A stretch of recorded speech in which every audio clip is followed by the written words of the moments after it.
giving a philosophy seminar or walking from the faculty club to the seminar room. So they asked would I agree. I said no, I wouldn't agree. So they had undercover police every minute. It's not hard to detect, believe me, but every minute on campus I was followed by undercover police. They did allow the talk at on the campus, and by then there was enough of an uproar about it, so they had to get the biggest auditorium on campus. And it was under airport security. There was one entrance. Everybody who walked into that entrance, hundreds of people, had to be searched, handbag searched, every bag, couldn't take in a bag, and so on. We sort of had the meeting. As soon as I left the campus, the barrage started. It always starts after you leave, so you can't answer. That's a well-known tactic. All kind of hysterical denunciations and the usual business, you're supporting terror, who knows what. The professor in question, who I repeat was teaching 6 months a year at Tel Aviv, there was a campaign on campus to take away his tenure. Okay, that was 20 years ago. Things have changed. They've changed a lot.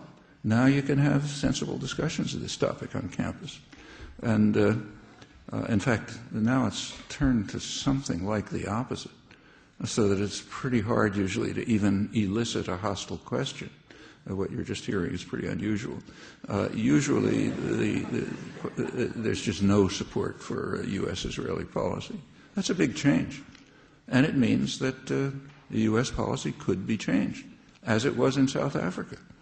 With regard to South Africa, there was very little protest in many of the worst years, even after Sharpeville. It built up over the years. By around 1980, it had gotten pretty substantial, but that's after many years. And the Reaganite support for South African atrocities in the 1980s, which was horrible, has yet to be protested. Nobody, to my knowledge, has protested the fact that Reagan supported South African forces while they were killing over 1 million people in Angola and Mozambique.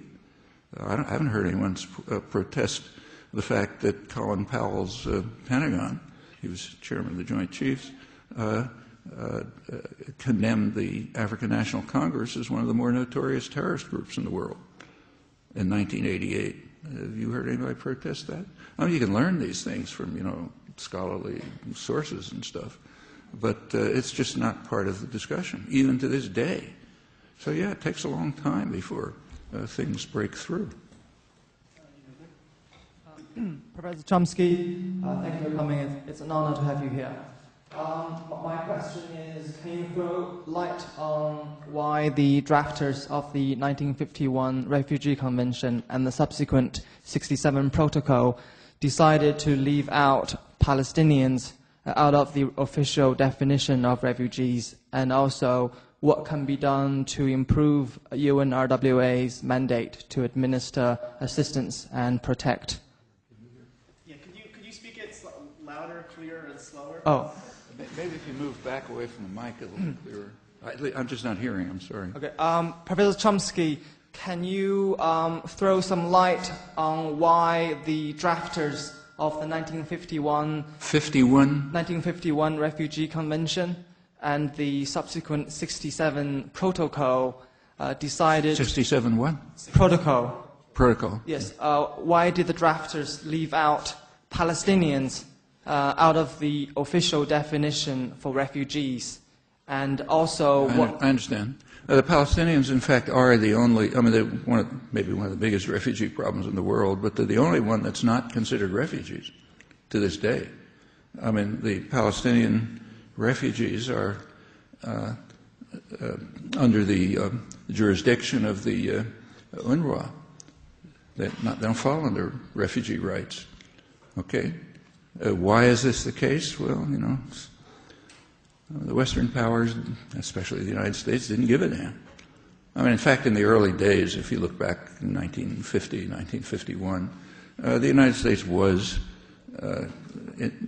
softly insisting that Israel do something with regard to the refugees, that allow them to return. But it wasn't much. There was some pressure, but not much. And after that, it just dropped off the radar screen. After 1967, when the U.S.-Israeli relation was established in its present form, the issue is just gone.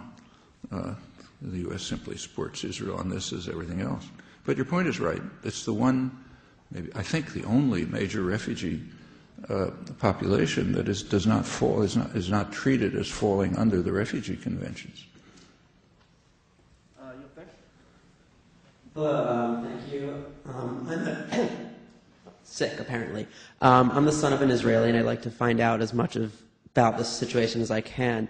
And from what I recently read, you said that Israel has reacted hysterically to the Goldstone reports. That's right. What I read is that they, in fact, they did respond to it. They filed a report. You say, be it 1,000 pages or so, ever, no one's going to read it. What I also read was that Hamas has not filed a report, and what do you have to say about that? Actually, Hamas also gave a report. I'm not talking about the fact that they did, in fact, submit first a 60-page report and then a much longer report, but that's not what I'm talking about. I'm talking about the general reaction.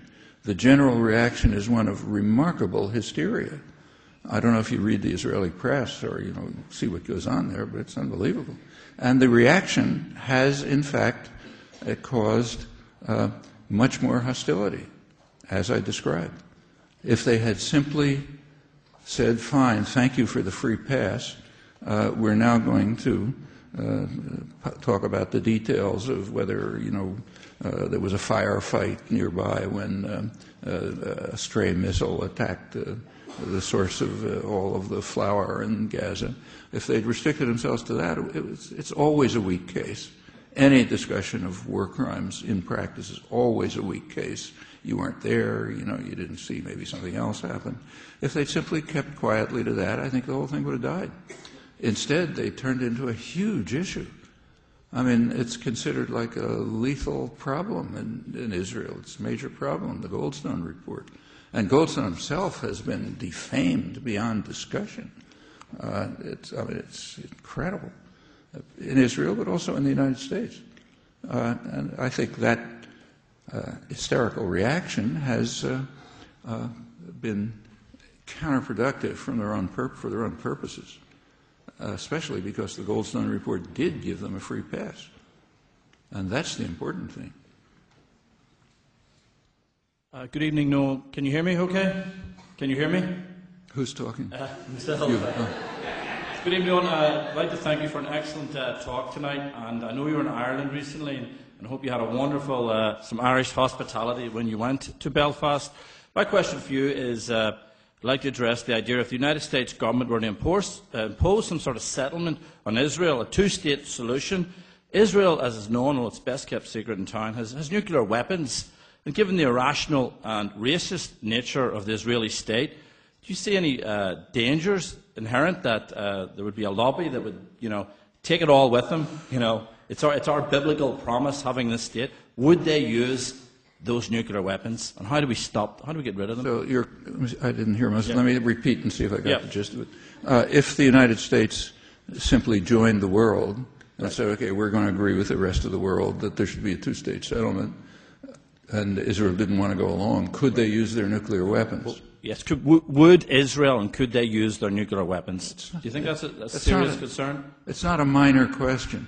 If you go back over the record, back in the 1950s, way before they had nuclear weapons, we know a lot about the internal discussions in Israel because of the diary. Many volumes of diaries were published of Moshe Shertok, the foreign minister, was in and out.